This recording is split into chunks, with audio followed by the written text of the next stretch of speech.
이민경 교수님에 대해서 제가 한 가지를 뽑아서 얘기를 하자면, 이민경 교수님은 카이스트 학부 출신이세요. 그래서 학교에 일단은 카이스트에서 산디과 학부를 하고 그 다음에 미국에 유학을 가서 일리노이 어, 어, 일리노이 인스티튜트 오브 테크놀로지에서 이제 인스티튜트 오브 디자인에서 여기서 석사, 박사를 하시고 그다음에 미국에서 인디애나 주에서 조교수를 하다가 오셨어요. 그래서 일단은 여러분들의 선배님이자 카이스트 변천사도 많이 봐오시고 그다음에 굉장히 좋은 롤 모델이 또 될 것 같기도 하고 또 굉장히 카이 분야에서는 전 세계적으로 유명하신 분이라서 또 우리 학과하고도 굉장히 연관이 있는 그런 디자인에 관련된 연구도 하시고 수업도 하시고 우리 학생들도 가서 수업에서 해마다 수강생으로 듣고 있다고 들었어요. 그래서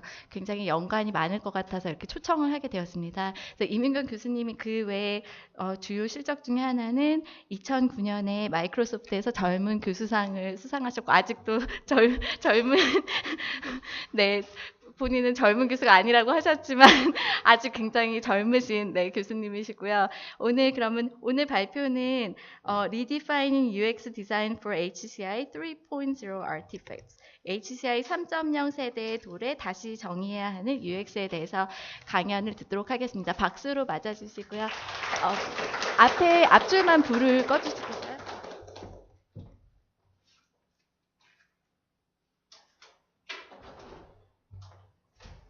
감사합니다. 안녕하세요, 여러분. 아는 얼굴들이 보여요. 반갑고. 그리고 CT는 이제 바로 또 옆에 있는 학과라서 항상 이제 관심도 많이 있고, 그랬는데 이렇게 어떻게 너무 좋은 자리를 마련해 주셔서 되게 감사하게 생각하고요. 교수님께서 잘 말씀해 주신 대로 이제 제가 가르치는 석사 수업에 해마다 신기하게 첫 수업부터 이제 CT 학생이 한 명 이상씩은 꼭 오디팅을 하던 듣던지 이렇게 하는 인연이 있었어요. 그래서 UX에 대해서 관심 있는 학생들이 CT에도 많구나. 또 그런 생각이 들었고 또 제가 저희 랩에서 이제 연구해오는 분야가 이제 휴먼 센터드 디자인 그리고 인터랙션 디자인이 같이 결합된 UX 쪽 연구를 해오기 때문에 이런 주제로 잡아서 톡을 하기로 이제 생각을 했고요. 여러분들께서 관심 있는 내용이면은 좋겠고 또 많이 질문들도 해주시면 좋을 것 같아요. 그래서 저희 톡을 시작하도록 하겠습니다. 그래서 아마 UX는 다 들어보셨을 것 같아요. 그리고 HCI 분야 하시는 분들도 꽤 있으실 것 같고 그래서 이제 HCI의 히스토리를 보면은 이렇게 여러 가지로 조금씩 변천해 온다는 것을 알 수 있는데 그에 따라서 이제 UX에서 관점을 가지고 중요하게 생각하는 그런 관점들도 계속 같이 그거에 따라서 변해온 것을 알 수 있습니다. 그래서 쉽게 우리가 보자면 제가 이제 HCI 1.0 이렇게 2.0, 3.0 이렇게 디파인하는 게 이제 어떻게 보면 제가 조금 그렇게 디파인을 해 본 것인데요. 물론 이제 저희 HCI 분야 사람들도 이제 그런 이야기들을 하고는 있습니다. 그래서 처음에 이제 첫 세대 정말 UX가 유저 센터 디자인이라는 것이 어떤 화두로 떠오르기 시작한 거는 이제 엔드 유저들, 그러니까 진짜 사용자가 어떤 그런 컴퓨팅 테크놀로지가 인베드된 어떤 제품을 사용하기 시작할 때부터라고 보시면 되는데 사실 컴퓨터가 1.0 세대에 있어서는 어떤 그런 되게 우리 일상생활에서 그냥 항상 사용하는 그런 제품이라기보다는 어떤 워크를 중심으로 해서 내가 하는 어떤 일을 도와주는 그런 태스크 베이스드 데스크탑 컴퓨터 세대로부터 유저 센터 디자인이 이제 관심을 가지기 시작을 했어요. 그때는 이제 HCI 1.0 세대로 볼 수 있는데 이때 이제 여러분들이 다 잘 아시는 유저빌리티라는 텀이 가장 중요한 화두, UX에서는 가장 중요한 화두였고 정말 어떻게 하면 사람들이 이런 복잡하게 생긴 컴퓨터라는 시스템을 사용할 수 있게 만들 것인가. 그래서 유저블 아티팩트라는 화두가 가장 중요한 세대였죠. 그런데 이제 조금 지금 현재도 이런 HCI 2.0 세대가 여전히 같이 존재하고 있는데 이제는 더 이상 컴퓨팅 테크놀로지가 뭐 이렇게 대단한 테크놀로지가 아니고 우리 일상생활에 그냥 인베드된 테크놀로지죠. 그래서 이제 뭐 사용성은 너무나 기본적인 것이고 혹은 사용성이 어렵더라도 더 재미있게 활용할 수 있는 그런 엔드 유저들도 많이 생기고 있죠. 그렇게 되면서 이제 중요한 것은 어떻게 하면 이런 아티팩트들이 사람들이 더 즐겁게 혹은 더 의미 있게 사용할 수 있을까에 대한 그런 초점으로 마치게 이렇게 변화하게 됩니다. 그래서 이때부터 이제 어떻게 보면 인더스트리얼 디자인, 산업 디자인 전문가들이 되게 중요한 역할을 HCI에서 하기 시작했어요. 그래서 어떤 그런 새로운 경험을 아주 의미 있게 만들어줄 수 있는 그런 인터랙션 디자인 무엇이냐가 2.0 세대였다면 이제 새로운 세대가 지금 이미 도래하고 있다고 보고 있어요. 그래서 여러분들 아마 이런 것들 다 보셨죠? 다 들어보셨을 거예요. 네스트라든지 뭐 웨어러블 디바이스는 뭐 많은 분들이 이미 사용하시고 계시고 아마 IFTTT도 이미 많이 아실 거예요.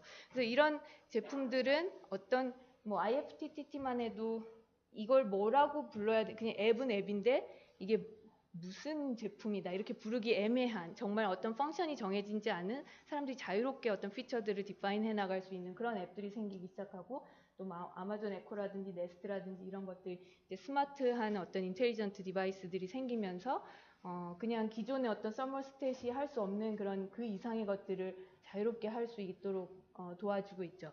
그러면 이런 물건들이 점점 더 우리 삶에서 중요해지고 있는 시대에 들어왔는데 우리가 계속 이런 UX, 이전의 UX 패러다임을 따라서 디자인하는 해도 성공할 수 있는 어떤 UX를 만들어낼 수 있을 것인가 퀘스천을 할 수 있겠죠. 그래서 그거에 대해서 이제 오늘 얘기를 하려고 해요.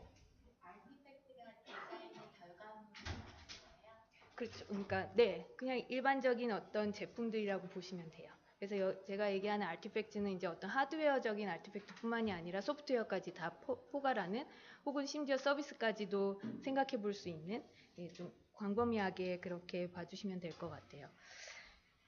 그래서 이제 이런 것에 대한 화두를 저희 랩에서는 계속 지속적으로 가지고 있었고 그래서 이제 현재 그런 이렇게 HCI 3.0 세대에 맞는 UX가 과연 뭔가 그걸 리디파인 하는 거에 이제 좀 계속해서 초점을 맞추고 연구를 하고 있습니다. 특히 이제 세 가지 관점에 있어서 세 가지 요소를 중심으로 이제 UX를 리디파인 하려고 하는 그런 연구들을 하고 있는데요. 이제 처음에는 이렇게 새롭게 우리가 접하게 되는 이런 아티팩트들, 물론 이제 서비스도 포함될 수 있겠죠. 그런 것들에 대한 본질이 이전 것들과 다르다면 어떻게 다른 것인지, 어떻게 디파인 해야 되는 것인지, 그런 아티팩트 자체에 대한 새로운 데피니션이 필요하지 않는가에 대한 이제 퀘스천을 가지고 저희들이 연구를 하고 있습니다. 그래서 뭐 쉽게 보자면은 아마 모든 분들이 다 아시겠지만 이런 조본이나 핏빛 같은 그런 프로덕트를 보면 이런 하드웨어 하나만 가지고 있으면 의미가 없죠. 이게 항상 이제 어떤 소프트웨어와 결합이 돼서 그런 그 함께 이콜로지를 이룰 때 제대로 된 서비스를 만들어낼 수 있습니다. 그래서 어떤 한 개의 제품 하나만 가지고서는 그 제품 하나를 정의할 수 없는 시대에 온 거죠. 어떻게 보면 이제 IoT 시대는 더 그럴 테고요. 그리고 이제 인터랙션 관점도 우리가 새롭게 봐야 되지 않는가 하는 생각을 할 수 있어요. 뭐 이전에는 이제 우리가 어떤 인풋을 주면 그것에 대한 아웃풋을 바로 기대할 수 있는 그런 제품들이었다면 네스트 같은 경우는 우리가 인풋을 지속적으로 주게 되고 그것들이 이제 그런 데이터를 어큐뮬레이션이 되면 그거에 따라서 가장 옵티멀한 어떤 서비스를 제공해 주려고 하고 있죠. 그래서 우리에 대해서 계속 배우게 되고 그래서 내가 인풋을 넣는 것이 얘랑 인터랙션 한다는 어떤 그런 그 텐션을 가지지 않는 인풋들이 일어나는데 그것들이 다 아웃풋에 쓰일 수 있는 어떤 리소스들이 되는 거죠. 그리고 그게 오버타임에 걸쳐서 계속 의미가 달라지면서 일어나고 그리고 그런 인텔리전트한 프로덕트뿐만이 아니라 이제 IFTTT 같은 것처럼 그 제품이 무엇을 한다라는 게 정의되지 않은 어떻게 보면 사용자들이 정의해 나갈 수 있는 그런 새로운 제품들이 생기고 있어요. 그래서 더욱더 사람들이 프로액티브하게 자신이 원하는 그런 피처들을 만들어낼 수 있는 이제 그런 제품들이 자꾸 생기고 있죠. 그렇다면 이런 것들은 현재의 트레디셔널한 어떤 인터랙션 모델로 설명이 될 수 있는 것인지 이런 퀘스천들을 가져볼 수 있습니다.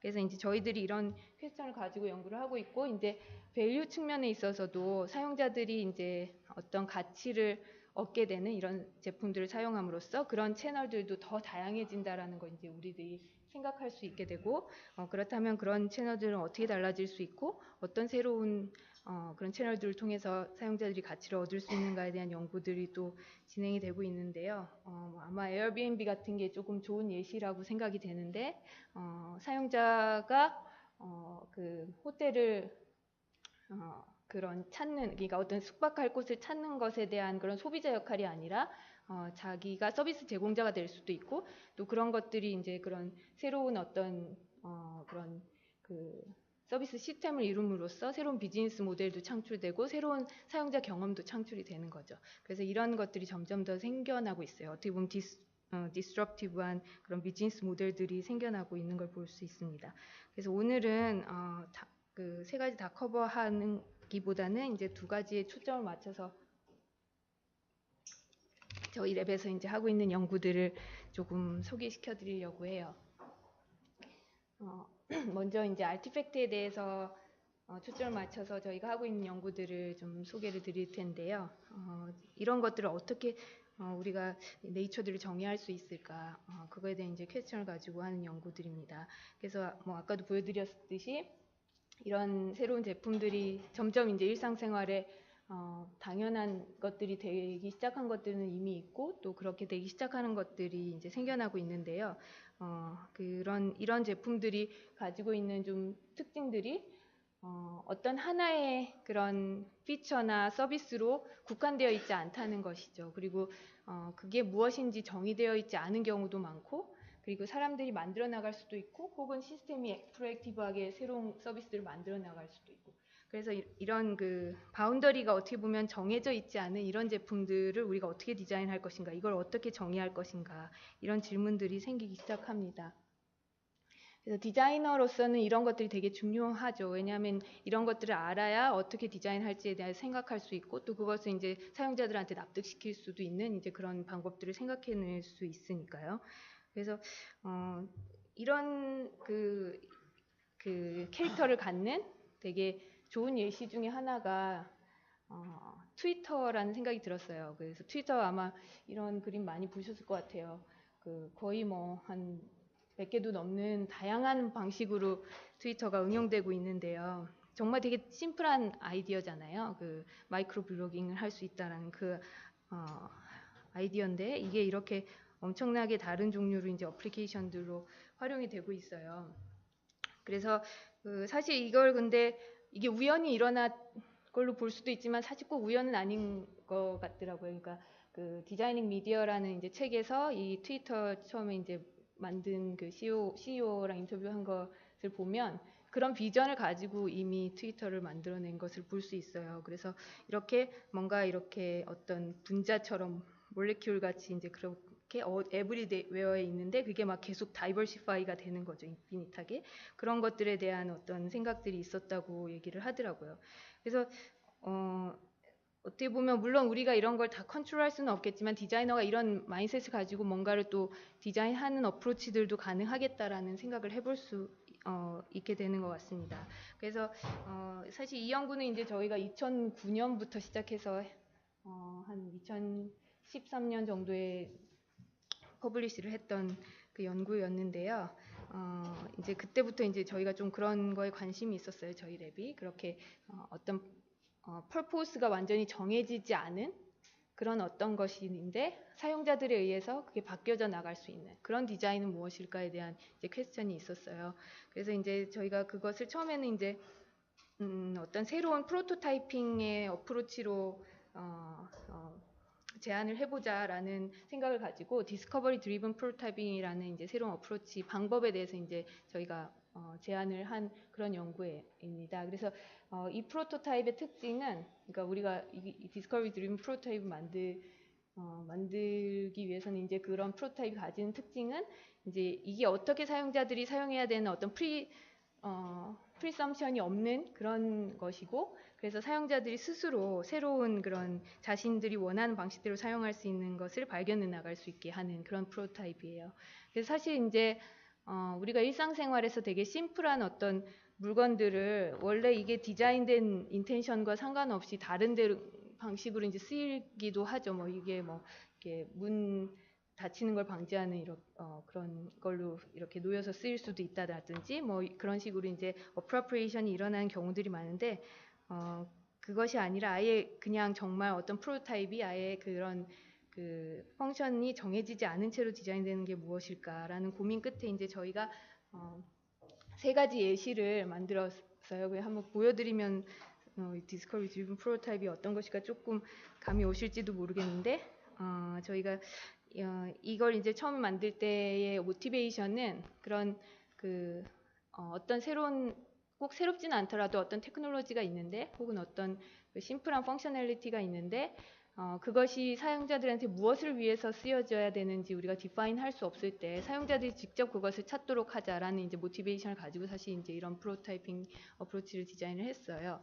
그래서 이때 이제 저희가 관심 있는 컨텍스트는 홈 인바이러먼트, 그러니까 사람들 패밀리 라이프에서 활용될 수 있는 그런 다양하게 쓸 수 있는 것들이었고 그래서 세 가지 이제 되게 심플한 프로토타입을 만들었습니다.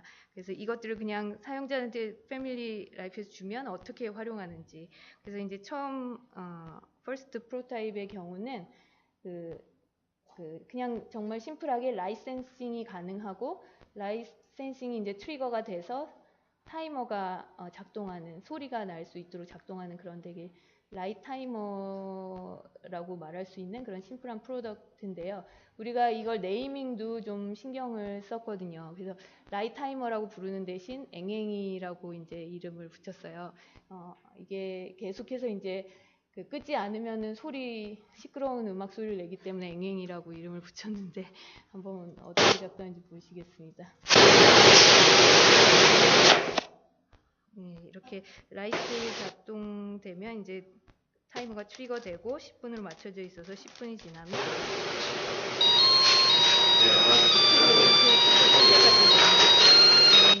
되게 심플한 프로토타입이고요. 그냥 이것만 봐서는 이게 뭘 위해서 만들어진지 사실은 모르시겠죠. 저도 모르고 만들었습니다. 네, 그게 특징이고요. 혹시 왜 필요한가요? 10분 생각하면 타이머가 필요할 텐데 거기에 그 포스트로 네, 그렇죠. 그래서 그렇게 네, 일부러 그렇게 한 거죠. 타이머는 너무나 이제 클리어하게 타이머로 사용되겠구나가 디파인된 건데 라이트 센서를 붙임으로 인해서 얘가 뭐지 도대체 뭐 하는 프로토타입인지 이제 모르게끔 한 게 저의 인텐션이고요. 네. 그리고 이제 두 번째 프로토타입 만들었던 건 저희가 이것도 심플한데요. 그냥 이제 이것도 제 이름을 덜덜이라고 지었어요. 이제 와이어리스 투웨이 커뮤니케이터인데요. 심플하게 말하면 정말 심플해요. 얘 누르면 얘가 전화하고 쓸 때까지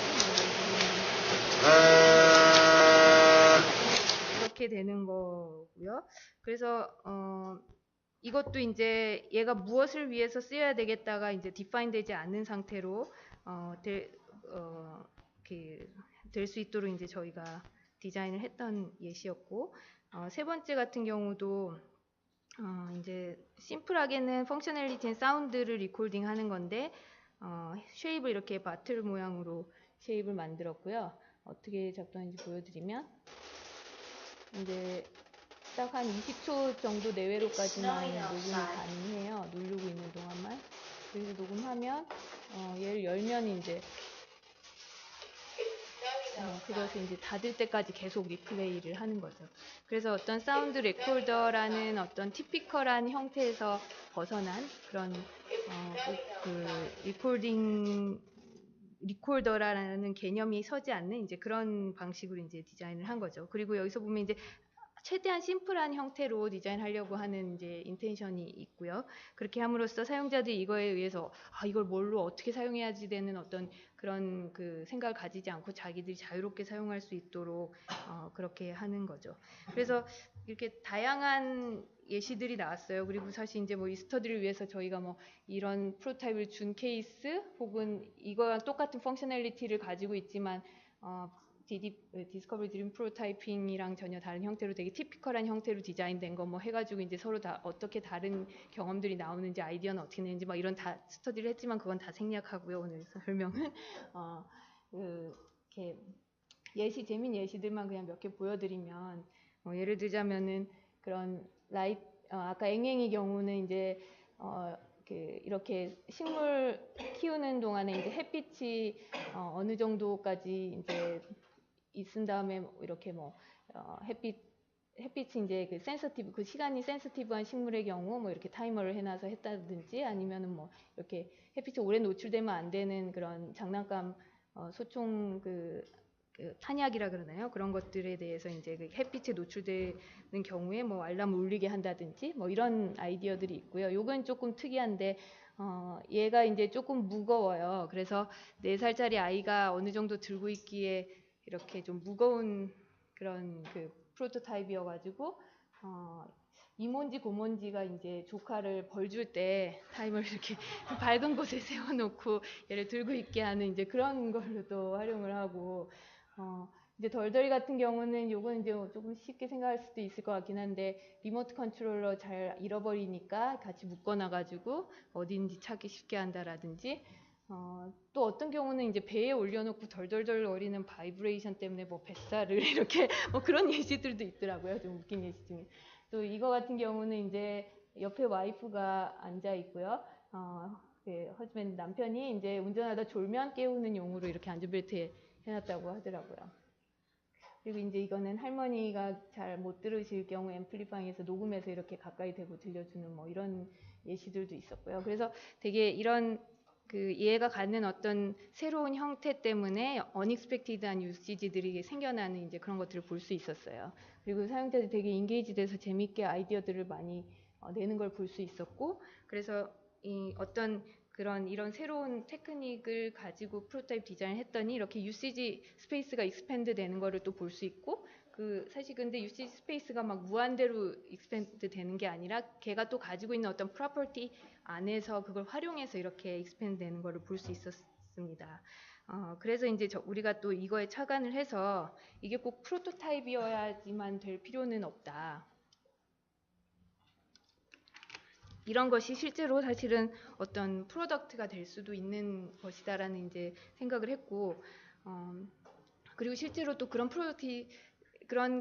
캐릭터를 가진 프로덕트들이 나오기 시작한 것도 우리가 최근에 이제 볼 수 있기 시작했는데, 이와 관련해서 이제 저희 랩의 석진민 박사과정 학생이 이제 연구를 한 내용이 저희가 non-finito product라는 이제 개념을 세웠는데, 이런 DDP 같은 그런 캐릭터를 가진 프로덕트들이고, 어떻게 보면 이제 딱 얘는 뭐다라고 클리어하게 정의할 수 있는, 파이나이트하게 정의할 수는 없는 어떤 이렇게 unfinished, 그러니까 프로덕트 자체가 뭔가 끝난 건 아닌 거예요. 이게 더 새롭게 바뀌어질 그런 룸이 있을 수밖에 없는, 그것도 의도적으로 그렇게 디자인된 이제 그런 프로덕트를 우리가 스페이스를 정의해 보면 어떻겠느냐. 이제 그래서 이게 2014년도에 이제 저희가 카이에서 발표했던 내용인데요.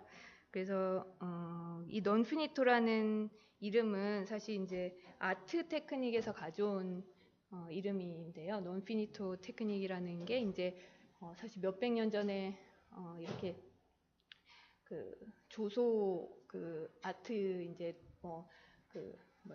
토르소라든지 이렇게 피니시 되지 않은, 혹은 모나리자 같은 것처럼 이렇게 피니시 되지 않은 아트인데, 그게 피니시 되지 않았기 때문에 뭔가 계속 새로운 인터프리테이션이 가능하고 아트로서의 어떤 되게 중요한 퀄리티를 가지게 되는 그런 아트들이 이제 생겨나기 시작했고, 그리고 이제 뭐 르네상스 시대부터 시작해가지고 로맨티시즘 시대에도 세잔이라든지 이런 사람들이 계속 그런 것들을 가져왔고, 그래서 이런 논피니토라는 테크닉이 사실 이제 우리 프로덕트에도 어떤 언피니시된 프로덕트로 적용됐을 때 새로운 UX를 만들어낼 수 있겠구나라는 걸 이제 착안한 거죠.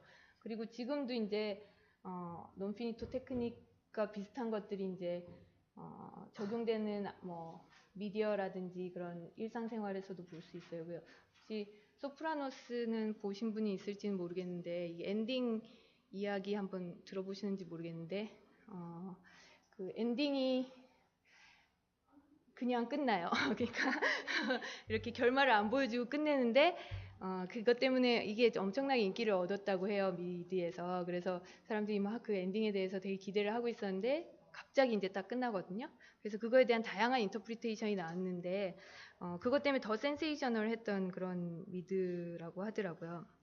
그리고 이제 이거 같은 경우는 이렇게 4차선에서 스탑 사인도 없고 그런 아무것도 없는 상태에서 이제 사람들이 알아서 이제 건너는 이제 그런 그 도로인데요. 그래서 이렇게 뭔가 덜 끝난, 덜 디파인된 그런 것들이 이제 새로운 경험을 안겨주고 그 의미를 찾아내는데 도움을 준다는 걸 이제 우리들이 볼 수 있었죠. 그래서 이런 스페이스를 이제 정의를 하면서 사실 이거와 비슷한 어떤 그런 시스템들이 있다는 걸 우리가 볼 수 있었는데 알 수 있는데 뭐 아마 뭐 오픈 시스템, 뭐 위키피디아 같은 그런 오픈 시스템이라든지 혹은 unintentionally 막 appropriation이 일어날 수도 있는 그런 스페이스라든지 혹은 엔드 유저가 진짜 프로그래밍에서 새로 만들어낼 수 있는 스크래치부터 새로 만들 수 있는 그런 거라든지 이런 것들이 사실은 다 어떻게 보면은 unfinished한 성격들이 조금씩 갖고 있기 때문에 가능한 그런 스페이스들이긴 하지만 저희가 특히 얘기하는 non-finito 프로덕트는 이제 프로덕트 자체는 디자이너로서는 이게 완성된 어떤 것이다라고 디파인 할 수 있는 건데 우리가 intentionally 그게 unfinished된 어떤 캐릭터를 가지고 있음으로 인해서 사용자들, 엔드 유저들이 뭐 프로그래밍 스킬이 있건 없건 상관없이 정말 손쉽게 새로운 방식으로 사용될 수 있는 이제 그런 프로덕트 그 스페이스를 이제 저희가 논피니토 프로덕트로 디파인을 한 거죠. 그래서 예시들을 이제 이런 예시들이 있는 것 같아요. 그래서 어떻게 보면 작은 피처들 레벨에서도 많이 있는데 이거 아마 페이스북 포크 피처인데요. 이거 이제 뭐 사실은 많은 사람들이 거의 안 쓰는 것 같아요. 근데 이제 처음에 이게 나왔을 때는 도대체 이게 뭐지? 하고 이제 사람들이 그냥 보내보잖아요. 사실 이거의 의미도 모르고. 근데 받은 사람은 자기가 알아서 그걸 해석하게 되는 거죠. 그리고 카카오톡에 이제 그런 그 자기 스테이터스 쓰게 되는 그 필드 있잖아요. 거기에 정말 다양하게 사람들이 활용하죠. 그 스테이터스를. 그런 거라든지 혹은 이거는 이제 투아인이라는 건데 이게 센서들이 아주 손쉽게 연결돼서 이렇게 스마트홈 DIY 스마트홈으로 활용할 수 있는 그런 키트고요. 그래서 이제 저희가 이런 것들에 대해서 인터뷰랑 간단한 옵저베이션 등을 통해서 어떤 캐릭터를 가지는지 이제 디파인을 했었는데 폰트가 깨졌는데 그래서 이제 포크 같은 경우는 이것이 어떻게 사용돼야 되는지의 어떤 그런 목적이 정해져 있지 않아요. 그래서 항상 so what이 이렇게 퀘스천 되는 그래서 컨클루전이 없는 컨클루전 파트에서의 이제 인컴플리니스가 있는 그런 그 피처라고 보시면 되고 혹은 컨텐츠가 완성되어 있지 않은 것 카카오톡의 스테이터스처럼 그렇게 정말 자유롭게 트위터도 비슷한 것 같아요. 그래서 자유롭게 자기들이 컨텐츠를 만들어 나갈 수 있는 아주 심플한 그런 스페이스를 주는 것 혹은 이렇게 트와인처럼 어디서나 컨텍스트 사용자 원하는 컨텍스트에서 자기가 원하는 방식으로 쉽게 활용할 수 있는 그런 프로덕트들 이런 것들이 이제 논피니토 프로덕트들이 갖는 되게 키가 되는 피처들이라는 것들이 이제 저희들이 좀 볼 수 있었고 이런 그 프로덕트들의 특징이 그 사용자들이 자기가 원하는 어떤 그런 자기만의 경험을 되게 창의적으로 만들어낼 수 있도록 이네이블링을 하는 것을 이제 볼 수 있었어요. 그것도 이제 뭐 어떤 프로그래밍 스킬이 있다든지 어떤 되게 뭔가 되게 하이텍과 관련된 스킬이 있는 사람이 아닌 그런 에브리데이 라이프에서 이제 이런 것들이 일어날 수 있도록 돕는데 이것은 그냥 무조건 다 오픈되고 언피니시 된 게 아니라 어떤 컨스트레인트 안에서 플렉서빌리티를 줬을 때 일어난다라는 걸 이제 저희가 알 수 있었습니다. 그래서 이런 연구들을 이제 저희가 아티팩트 측면에서는 하고 있고요. 그 인터랙션 측면에 있어서도 아까 말씀드린 것처럼 이런 HCI 3.0 아티팩트 혹은 그런 세대에 들어오면서 모델들이 바뀌어가는 거를 이제 저희들이 볼 수 있었습니다. 그래서 어떻게 바뀌어가고 있는가 이제 그런 연구들을 하고 있는데 사실 이제 두 가지 타입으로 저희들이 이런 HCI 3.0 그 세대의 아티팩트들을 보고 있는데 첫 번째 타입으로는 이제 이런 스마트니스를 인베드한 그러니까 머신러닝이 들어간 스마트 프로덕트 앤 서비스가 이제 그런 타입들인 것 같아요. 그래서 이런 프로덕트들은 우리가 시키는 어떤 인풋에만 반응하는 것이 아니라 우리가 어떤 인풋을 주고 있는지도 모르는데 그것들을 받아들여서 뭔가 프로액티브하게 서제스천을 해주게 되죠. 그리고 이제 어떤 디렉트한 인풋이 들어가는 경우도 있지만 또 그렇지 않은 경우도 있고요. 근데 이런 것들을 디자인할 때는 그럼 어떻게 디자인을 해야 되는가? 정말 그런 어떤 되게 잘 디파인된 어떤 인터페이스 랭귀지가 있는 것도 아니고 고민이 사실은 많습니다. 근데 아직 많이 연구되어 있지가 않아요. UX 쪽에서도. 그런데 그렇기 때문에 또 실무에서도 이제 실수들도 많이 일어나는 것 같아요. 아마 이거 혹시 이야기 아시려는지 모르겠는데 페이스북이신데요. 이제 페이스북이 그 이어 웹북 만들어주잖아요. 근데 이게 어떤 케이스였냐면은 이분의 딸이 그 해에 죽었어요. 그러니까 패스트 어웨이 했는데 페이스북은 이런 사진을 이제 보여주는 거죠. 그러니까 정말 그러면 상처가 되죠, 오히려. 그죠? 그리고 또 이거 같은 경우는 예를 들어서 뭐 당신이 최근에 35명의 프렌즈를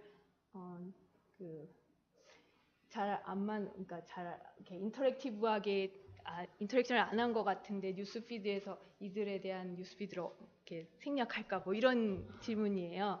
근데 이제 페이스북에서 인터랙션을 많이 안 한다고 꼭 안 친한 건 아니잖아요, 사실. 그죠? 오히려 더 친할수록 피지컬리 많이 만나니까 거기서 안 할 수도 있고. 그래서 이런 착각들이 이제 시스템들이 하기 시작하는 거죠. 그래서 유저와의 이제 갭들이 생기는 거예요. 그래서 이제 최근에는 이런 이야기들도 이제 그 리서처들이 하고 있어요. 그 머신러닝은 이제 새로운 UX다. 그러니까 우리가 이제 새롭게 UX를 이제 이런 것들이 가능해질 때는 생각하고 디자인해야지 정말 사용자들이 원하는 것들을 디자인을 할 수 있다. 이런 이야기들을 하게 되고 있습니다. 그래서 이와 관련해서 이제 저희들이 연구하는 것 중에 하나를 좀 소개시켜 드리려고 하는데요. 저희들이 이제 그런 가능성을 가진 되게 심플한 예시들 뭐 이것들은 이제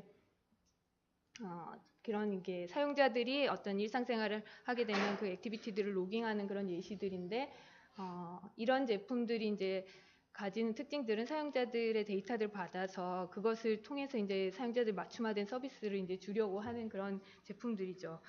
근데 이제 그런 것들을 그러면 어떻게 디자인을 해야 되는가? 그 사용자들이 이제 원하는 정말 서비스를 제대로 이렇게 시간이 지남에 따라서 디자인해 준다는 게 무엇인가에 대한 이제 퀘스천을 갖고 저희들이 했던 연구 중에 하나는 이건 이제 저희 랩의 김다정 학생이 그 박사과정 학생이 지금 연구하고 있는 것 중에 하나인데요. 그 액티비티 트래커 그러니까 이런 PP 같은 것들을 이제 사용자들이 사용하기 시작할 때 이것들에 대한 그 UX는 과연 무엇인지 이런 것들로부터 무엇을 기대하는지에 대한 저희들 퀘스천이 있었어요. 그래서 그걸 이제 2013년에 이제 알아보고자 하는 이제 연구를 시작했고 이런 그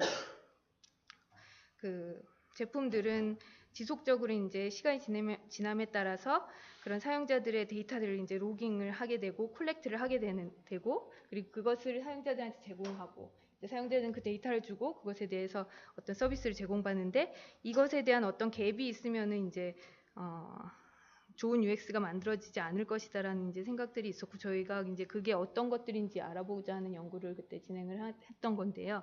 이제 그때 이 연구를 하고 나서 이제 조금 알게 된 것이 되게 사람들이 어떤 사람과 사람 간의 릴레이션십을 첫 만남부터 이제 조금씩 더 친해지는 그 단계들이 있는데 그거와 되게 유사한 그런 메타포릭한 그 의미가 있다라는 걸 이제 저희가 발견을 할 수 있었습니다. 그래서 이렇게 크게 세 가지 스테이지로 이런 사용자와 셀프 트래킹 디바이스들이 릴레이션십 디벨롭먼트를 진행할 수 있는 그런 것을 보이는구나를 이제 저희들이 이 연구를 통해서 알게 됐는데요. 이게 이제 넵스라는 랩이라는 리서처의 이제 모델을 비유해서 이제 저희들이 디파인을 할 수 있었습니다. 그래서 처음에는 그 제품을 받았을 때 그걸 사용하게 되고 그 제품을 알아가는 이니시에이션 앤 익스페리멘테이션 그런 스테이지고 두 번째로 들어오면서 이것들이 이제 일상생활에 계속 활용되기 시작했을 때는 뭔가 인텐시파잉하고 인테그레이션이 되는 그런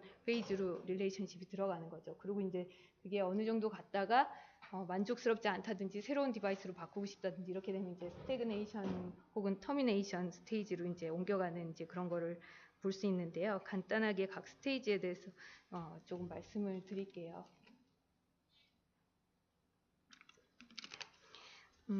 그런데 제가 퀘스트를 받으면서 하는 게 좋나요? 아니면 끝까지 다 하고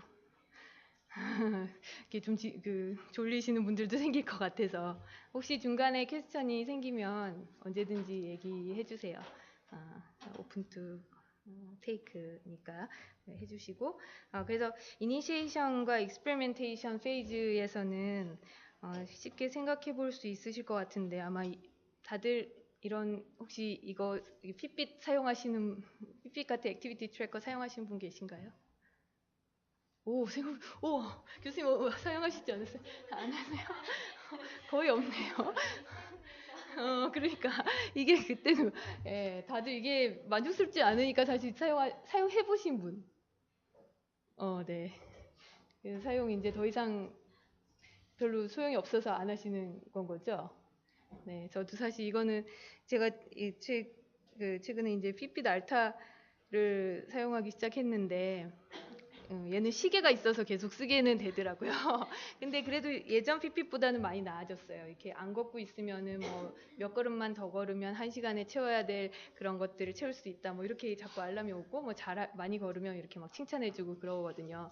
그래서 조금 모티베이션은 예전 것보다는 생기는 것 같은데 이제 그렇게 조금씩 이제 진화하고 있는 것 같아요. 이런 그 프로덕트들이. 그래서 처음에 이제 이런 프로덕트들을 저희가 구입을 하게 되면 이게 나한테 뭘 해줄 것이다에 대한 어떤 기대들이 생기기 시작하죠. 그리고 이제 그런 기대들이 있으면서 그걸 정말 해줄 수 있는지를 이렇게 익스페리멘트 하는 그런 페이지라고 보시면 돼요. 그래서 사람과 사람 관계에서도 되게 비슷한 일들이 사실 일어나죠. 그래서 누군가를 처음 만났을 때 그 사람에 대한 어떤 기대를 사실 가지고 이제 만나게 되는 경우들이 많고, 근데 그런 기대들이 이렇게 너무 많은 기대를 했다가 그게 깨지기 시작하면 이제 그 릴레이션이 더 이상 진행을 안 하게 되는 거죠. 그게 사실은 이런 디바이스에서도 되게 많이 일어나는 걸 볼 수 있었어요. 특히나 이게 스마트한 디바이스이기 때문에 뭔가를 이미 잘 해줄 거라는 어떤 기대들이 사용자들이 가지고 있는 경우들이 많은데, 그래서 이런 것들이 되게 스마트할 거다라고 생각을 하는데, 이런 핏빛 같은 게 이제 뭐 예를 들어서 맵마이 피트니스 앱 같은 거 되게 관련이 있을 것 같은데 이런 것들 왜 자동으로 레코그나이즈 안 해주냐, 뭐 이런 이제 그런 실망감들이 생기는 거를 볼 수 있었습니다. 그래서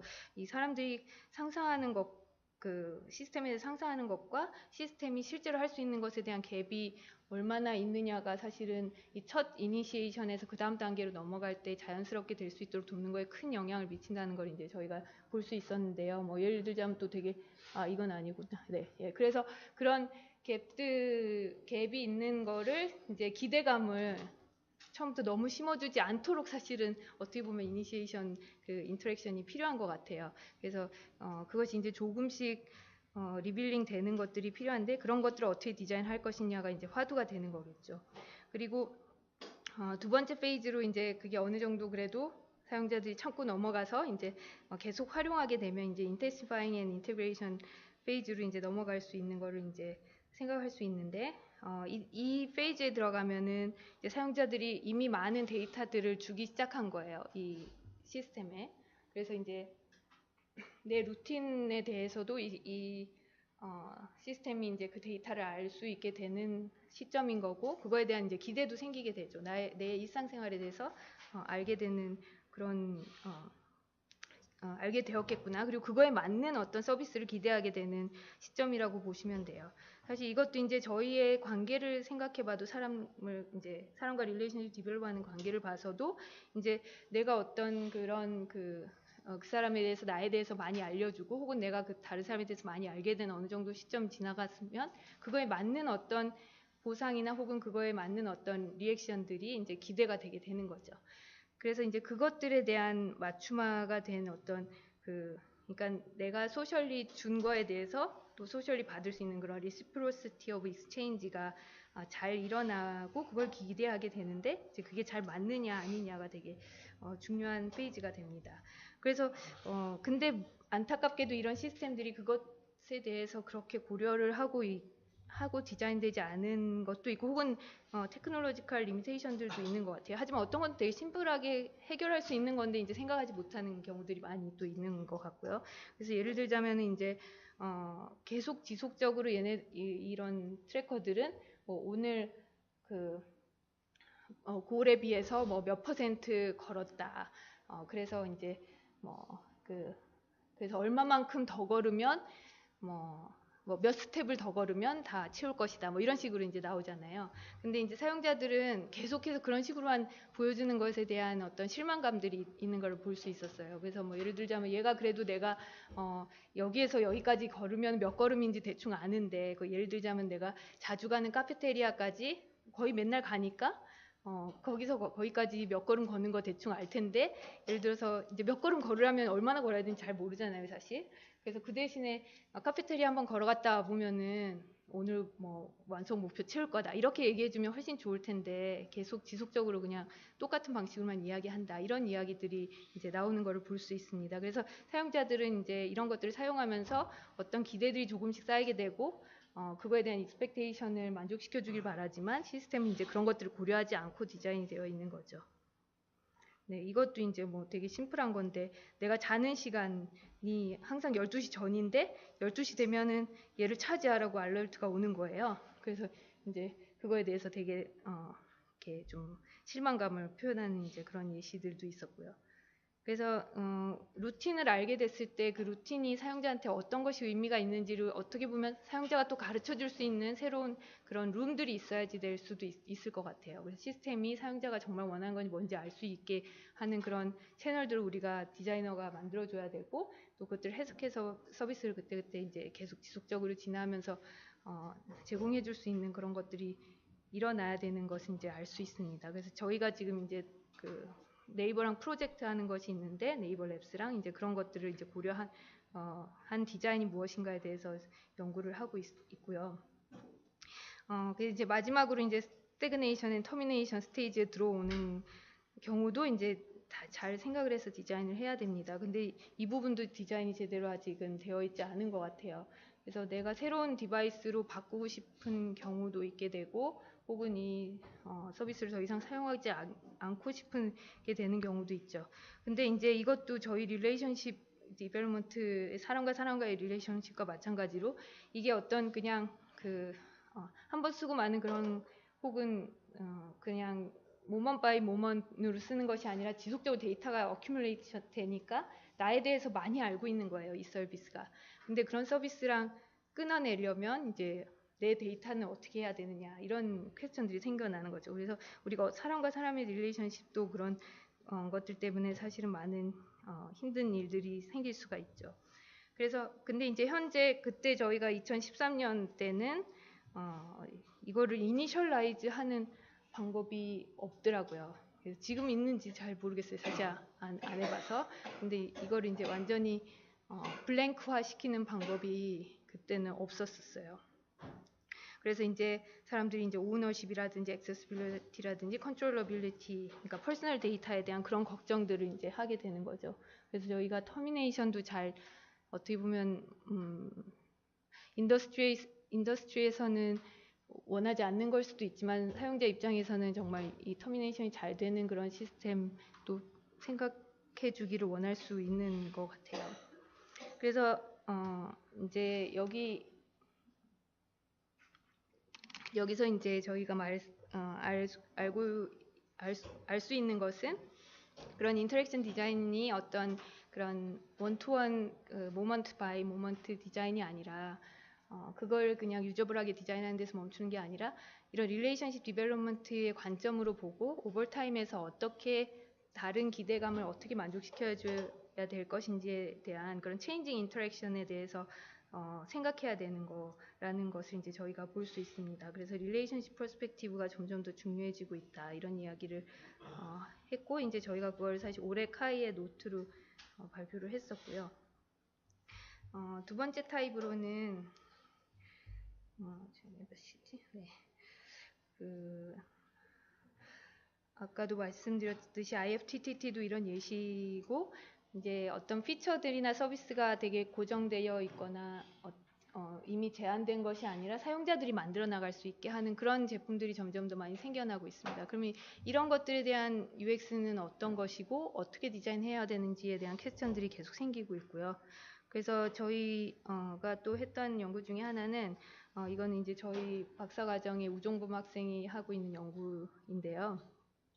DIY 스마트홈에 대해서 이제 저희 랩에서 관심을 가지고 연구를 하고 있는데요.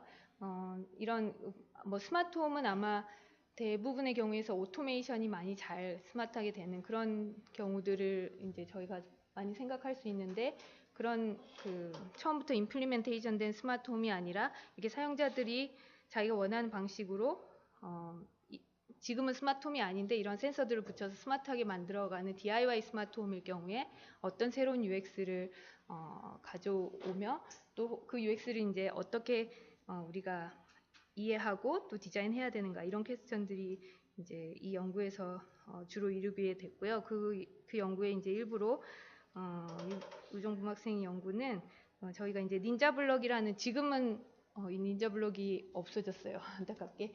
근데 이제 닌자블럭이라는 그런 센서 킷이 있고, 그거랑 필립스 휴 아마 들어보셨을 텐데, 그 라이팅의 컬러나 그런 조도를 자유롭게 사용자가 조절할 수 있는 필립스 휴랑 같이 컴바인을 해서 DIY 스마트홈을 사용할 수 있는 그런 필드 스터디를 했었어요. 그래서 유저 다이어리도 주고 3주간 이제 8 패밀리를 대상으로 이게 사용하는 것을 이제 관찰한 연구인데, 이것을 통해서 이제 발견했던 거는 이런 스마트홈을 DIY 스마트홈을 사용하는 이런 유시지 사이클이 있다는 것을 저희가 발견을 했습니다. 그래서 그 사이클을 간단하게 설명을 드리면, 먼저 그 전에 DIY 감지 스마트홈이 이제 센서를 어떻게 냉장고에 달았습니다. 임플리멘테이션이 되는지 한 유저가 위치는 윗부분에 달았고요. 도어 센서를 이제 냉장고 문을 문에 열면은 달았고, 그게 열렸다 닫히면 간식 건지가 많이 먹지 부드럽- 마세요.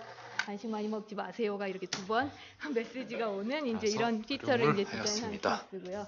그래서 이제 사용자들이 이런 피처들을 이제 저희들이 그걸 준 걸 가지고 사용하는 것을 이제 관찰을 했고, 그래서 그걸 통해서 이제 그런 것들을 어떤 과정을 통해서 사용자들이 만들어 나가고 스테이지들이 있는 건지 이제 볼 수 있었습니다. 그래서 이니셜 인스톨레이션은 이제 다 일어나는 거고, 이게 이제 어떻게 보면 DIY 스마트홈은 오토메이션이랑 오토메이테이션이 되는 그런 빌트인 스마트홈이랑 다른 것은 이제 사용자들이 직접 이걸 인스톨레이션 해야 되니까, 인스톨레이션에 대한 그런 이지 투 유즈가 아마 중요한 페이지가 될 거고요. 그 다음에 이제 네. 잔소리처럼 들리면 이거 안 좋지 않아요? 그렇죠. 엄마가 잔소리하는 거랑 똑같은 그런 작업을 근데 생각보다 그런 코멘트들은 저희가 안 받았던 것 같아요. 아무래도 그 기계가 말하는 거랑 또 가족 관계와 얘기하는 거랑 이게 좀 다른 그런 퍼셉션이 있는 것 같고요. 그리고 이제 사용하다가 자신들이 더 이상 이게 필요 없어졌다 하면 이제 없애고 다른 걸로 하고 이제 그런 것들도 사실 많이 보였고요. 그래서 이제 처음 스테이지에 그런 것들을 만들기 전에 이런 식으로 자기 문제점을 자기 삶 안에서 발견하는 과정이 있었어요. 그래서 모티베이션이 있어야 이런 것들을 만들기 때문에, 그래서 모티베이션 페이지에서는 내가 가지고 있는 이제 문제점이 뭔지 루틴에서 찾아내고, 그걸 이제 이런 스마트홈 DIY 스마트홈 프로덕트로 해결해 보자, 이런 동기를 가지고 있는 걸 볼 수 있는데, 이제 뭐 예를 들자면 밤에 자꾸 이제 깨서 물을 마시려고 부엌에 가는데 어두워가지고 항상 부딪힌다든지 뭐 이런 그 문제점이 있었다고 해요. 그래서 이제 그런 문제점을 발견하면 이걸 이제 그 시스템 통해서 임플리멘테이션하는 단계가 있는 거죠. 그래서 여기서 보면은 필립스 휴를 여기 달고, 여기가 부엌인데 이제 모션 센서를 놓은 거죠. 그래서 되게 심플하게 그냥 모션 센서가 모션을 감지하면 불이 켜지는 이런 되게 심플한 거예요. 그래서 그런 것들을 이제 사용자들이 만들어 나가고, 여기서 이제 중요한 것이, 이것이 이제 처음에는 워킹을 하면 워킹이 되는구나, 사실 이걸로 끝나는 게 아니고 정말 얘가 나한테 루틴에 있어서 잘 워킹되는 그런 피처구나를 계속 루틴 안에서 여러 번 사용해 보면서 발견하게 되는 것을 볼 수 있었어요. 그리고 오히려 사용해 보면서 그 룰을 바꾸기도 하고 혹은 예상치 않은 어떤 테크니컬 프로블럼들도 발견하고 이제 여러 개의 룰이 있으면 컨플릭트가 있으면 또 어떤 게 작동 안 되는 것을 발견하기도 하고 그래서 use through routine 페이지가 이제 그런 것들이 있어서 되게 중요했는데 그 이제 어떤 그 룰 같은 거를 이제 만들었는데 그거를 이제 확장시켜 나간 예시를 하나 보여드리면 이제 이 경우는 엄마가 그 가족들이 그 아침 먹을 시간 네 이제 이 필립스 휴는 이 불빛 색깔인데 이제 애들이 출근해야 되는 그러니까 각자 출근해야 되는 시간마다 이렇게 색깔이 변하게 만든 거예요. 그래서 이제 처음에는 요금 데이 1에는 이제 그 아들이 이제 학교 갈 시간에만 불이 바뀌게 만들었는데 이게 이제 엄마 잔소리 안 듣고 불만 바뀌니까 아이가 말을 잘 듣는 거예요. 그래서 이게 워킹 되는구나를 보고 이번에는 이제 막내딸 유치원 가는 거 할 때도 이제 빨간불로 바꾸는 이제 그런 거를 이제 확장시켰는데 모두 다 떠나가야 될 때도 아직 막내딸이 여기 앉아가 있어서 막내딸한테는 안 먹히는 룰인 것 같기는 해요. 근데 어쨌든 이렇게 이제 사용자들이 살아가면서 이제 그렇게 자기에 맞게 그때그때 그런 확장하는 것을 또 볼 수 있고 그리고 이거 같은 경우는 이제 처음에는 휴미디티 센서만 아기 방인데 휴미디티 센서만 이제 체크할 수 있게 해놨다가 이제 아이가 깰 시간쯤 되면 노래가 나오게 하는 그런 그것도 이제 설치를 하고 그리고 이제 아이들이 계속 움직이면은 엄마 아빠가 알 수 있게 모션 센서도 달아놓고 또 이제 그때 엄마 아빠가 들어오면은 그 모션 센서가 꺼지는 이런 식으로 이제 확장해 나가는 또 예시도 볼 수 있었습니다. 그래서 이렇게 여러 가지 룰들이 이제 또 생기게 되면은 그런 것들이 이제 서로 잘 맞을 수 있도록 오케스트레이션이 일어나고요. 유즈 루틴에서 그리고 그 패밀리들이 또 이 과정 안에서 서로 원하는 피처들이 이제 컨플릭팅이 일어나거나 혹은 비슷하거나 이럴 수 있기 때문에 같이 조율하는 그런 패밀리 컨버세이션도 일어나는 걸 저희가 볼 수 있었고요. 이게 이제 정말 삶 안에서 잘 활용되기 시작하면 사람들이 이런 피처가 새롭게 설치됐다를 느끼지 못할 정도로 그냥 자신의 루틴 안에 인베드 되는 걸 볼 수 있었어요. 그래서 여기서도 보시듯이 이게 항상 그냥 거기 있었던 것 같다. 이거에 내가 컨셔스하게 생각하지 않게 됐다. 그런 얘기라든지 그리고 뭐 항상 집의 일부분이었던 것 같다. 혹은 내가 살고 있는 이런 필요한 곳에 언제나 잘 이렇게 올게니컬리 세들드 되어 있는 것 같다. 이제 이런 레벨로까지 오는 것을 볼 수 있었습니다. 그러다가 이제 뭔가 유즈 스루 루틴 페이지에서 잘 안 되면은 루티나이제이션을 못 가고 리무브 되기도 하고요. 혹은 루티나이제이션 갔다가 이제 더 이상 필요 없어지면 또 리무브 되기도 하는 이제 그런 리무벌 페이지까지 있다는 걸 볼 수 있었고 이제 예시를 보면 그런 베이비룸에 있던 휴미디티 센서가 이제 이 정도 됐을 때 항상 이 휴미디티구나를 사용자가 깨달았을 때 더 이상 설치하지 않고 딴 곳으로 옮겨서 이제 활용하는 것을 볼 수 있었고요. 네, 그래서 이제 거의 다 마치 엔드까지 왔는데요. HCI 이제 3.0 아티팩트는 이렇게 픽스드 웨이로 이렇게 스테이 되지 않는다는 걸 저희들이 볼 수 있어요. 계속 이볼빙 된다는 걸 볼 수 있고 그렇기 때문에 새로운 관점으로 UX를 생각해야 되고 그리고 또한 이런 것들이 이제 에브리데이 액티비티 안에 되게 잘 녹아서 인베드 되는 그런 경우들의 그런 인텐션을 가진 아티팩트들이 또 많이 나오고 있는 걸 볼 수 있습니다. 웨어러블이라든지 홈 environment라든지 그래서 이제 그런 사용자들이 뭘 하고 있는 거에 대한 에브리데이 일상들을 그런 데이터를 활용하려는 이제 그런 것들이 많이 나타나는 것을 볼 수 있습니다. 그래서 저희가 처음에 이제 했던 퀘스천으로 다시 돌아가 보면 이제 3.0 세대에는 그러면 이게 얘를 어떻게 사용해야 되지? 이런 퀘스천이나 혹은 이걸 어떻게 하면 즐겁게 사용할 수 있게 하지? 하는 퀘스천만으로는 풀리지 않는 이 무엇인가 있는데 이게 무엇인가? 그래서 아마 이렇게 제 톡을 조합해 보면은 게스를 하셨을 것 같기는 한데 저는 이제 두 가지 키워드를 레이즈 하고 싶어요. 그래서 릴레이션십과 임파워먼트가 이제 중요한 키워드가 될 것이다. 그래서 릴레이션십은 이제 아까 말씀드렸듯이 그런 계속적인 어떤 사용자가 지속적으로 아티팩트한테 뭔가를 주는 상황이 되는 거잖아요. 나의 데이터를 주게 되고 그렇게 되면 그거에 대한 기대가 계속 생기는 거죠. 그런 소셜 트랜잭션이 오버타임 일어날 때마다 그 기대를 통해서 그 관계에 맞게 디자인되는 것에 대해서 정말 더 철저하게 생각하고 디자인해야 된다. 그리고 그럴 때 또 좋은 아이디어가 나올 수 있다라는 것을 저희들이 생각해 볼 수 있고요.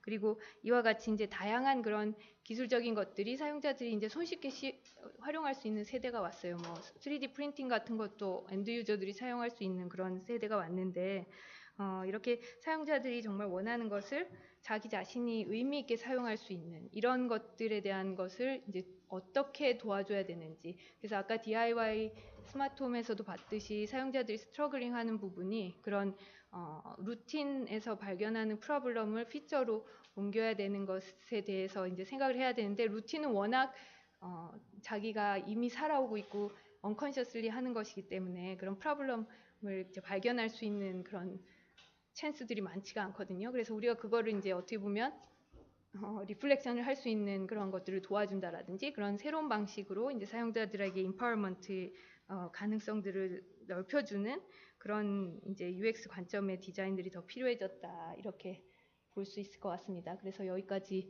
제 톡을 드리고요. 저희 랩 학생들이 다 열심히 같이 연구하는 것들이어서 랩원들 마지막으로 보여드리고 마치겠습니다. 감사합니다.